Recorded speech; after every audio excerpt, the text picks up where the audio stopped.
ಜಟಾಯು ಯಾವುದು ಮತ್ತು ಗಂಟ ಬೇರುಂಡ ಯಾವುದು ಎನ್ನುವುದು ಸಚಿವರಿಗೆ ಗೊತ್ತಿಲ್ಲ. 3 ಬಾರಿ ಎಂಎಲ್ಸಿ ಆಗಿದ್ದವರಿಗೂ ಗೊತ್ತಿಲ್ಲ. ಕೇವಲ ಟ್ಯಾಬ್ಲೋದ ಮಾನದಂಡ ಉದ್ದ ಬಗ್ಗೆ ಮಾತನಾಡಿ ಗೊಂದಲ ಸೃಷ್ಟಿಸುತ್ತಿದ್ದಾರೆ ಎಂದು ಬಿಲ್ಲವ ಮುಖಂಡರಾದ ಸಚ್ಚಿದೇವ್ ಸುರತ್ಕಲ್ ಹೇಳಿದರು. ಅವರು ಮಂಗಳೂರಿನಲ್ಲಿ ಮಾಧ್ಯಮಗೋಷ್ಠಿ ನಡೆಸಿ ಮಾತನಾಡಿದರು. ಜಟಾಯು ಯಾವುದು ಮತ್ತು ಗಂಡ ಬೇರುಂಡ ಯಾವುದು ಎನ್ನುವುದನ್ನು ಸಚಿವರು ಮೊದಲು ತಿಳಿದುಕೊಳ್ಳಲಿ.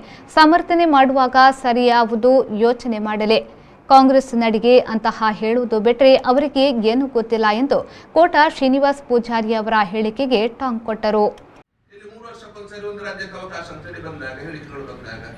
ಕರ್ನಾಟಕದ 12 ವರ್ಷದ ದಾಖಲೆಗಳಿದೆ. ಯಾವ ವರ್ಷ ಯಾವ ಟ್ಯಾಬ್ಲೋಗಳು ಆಯ್ತು ಕರ್ನಾಟಕ ರಾಜ್ಯ ದಾಖಲೆ ಇದೆ ನಮ್ಮ ಹತ್ರ, ಎಲ್ಲ ಮಧ್ಯದಲ್ಲಿ ಬಂದಿದೆ.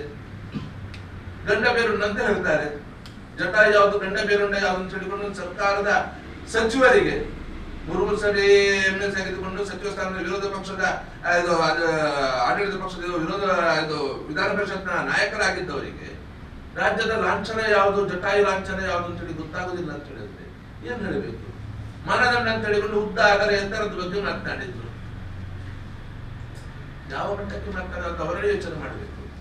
ಸಮರ್ಥನೆ ಮಾಡಿಕೊಳ್ಳುವಾಗಾದ್ರೂ ಸರಿಯಾಗದ್ರ ಬಗ್ಗೆ ಯೋಚನೆ ಮಾಡಿಕೊಂಡು ಹೌದು ಅಲ್ವ ಅಂತೇಳಿ 10 ಸರಿ ಯೋಚನೆ ಮಾಡಿಕೊಂಡು ಜವಾಬ್ದಾರಿ ಸ್ಥಾನದಲ್ಲಿ ಮಾಡ್ಬೇಕು. ಅದೆಲ್ಲವನ್ನು ಬಿಟ್ಟು ನಿನ್ನೆ ಅದನ್ನು ಹೇಳ್ತಾರೆ ಒಂದೇ ಅವರಿಗೆ, ಅದು ಕಾಂಗ್ರೆಸ್, ಅದು ಫ್ಲಾಪ್, ಅದು ಕಾಂಗ್ರೆಸ್, ಅದು ಬಿಟ್ಟು ಅವರಿಗೆ ಬೇರೆ ಇದಿಲ್ಲ, ಯಾಕೆ ಉಪಾಯ ಇಲ್ಲ. ಸಾಮಾಜಿಕ ಹಿಂದುಳಿದ ವರ್ಗದವರ ಸಾಮಾಜಿಕ ಚಳವಳಿಗಳು ಆಗಬಾರದು, ಹಿಂದುಳಿದ ವರ್ಗ ಸಮಾಜ ಹೆಸರಿನಲ್ಲಿ ಸಂಘಟನೆ ಆಗಬಾರದು, ಒಂದೇ ಒಂದು ಯೋಚನೆ ಕಲ್ಪನೆ ಇಟ್ಟುಕೊಂಡು ಇವತ್ತು ತುಳಿಯುವಂತ ಇದಕ್ಕೆ ಹೆಸರು ತರುವಂತ ಪ್ರಯತ್ನ ನಡೀತದೆ. ಬೇರೆ ಈ ಸಂದರ್ಭ ಬಿಲ್ಲವ ಮುಖಂಡರಾದ ಪದ್ಮರಾಜ್, ಸೂರ್ಯಕಾಂತ್ ಮತ್ತು ದೇವೇಂದ್ರ ಪೂಜಾರಿ ಉಪಸ್ಥಿತರಿದ್ದರು. ಶುದ್ಧತೆಯ ಆಲಯದಿಂದ ಭೀಮಾ, ಭರವಸೆಯ ಪರಂಪರೆಯೊಂದಿಗೆ 1925ರಿಂದ BIS 916 ಹಾಲ್ಮಾರ್ಕ್ ಹೊಂದಿದ ಚಿನ್ನಾಭರಣ, ಪ್ರಮಾಣೀಕೃತ ವಜ್ರಗಳು, ಸ್ಟರ್ಲಿಂಗ್ ಬೆಳ್ಳಿ.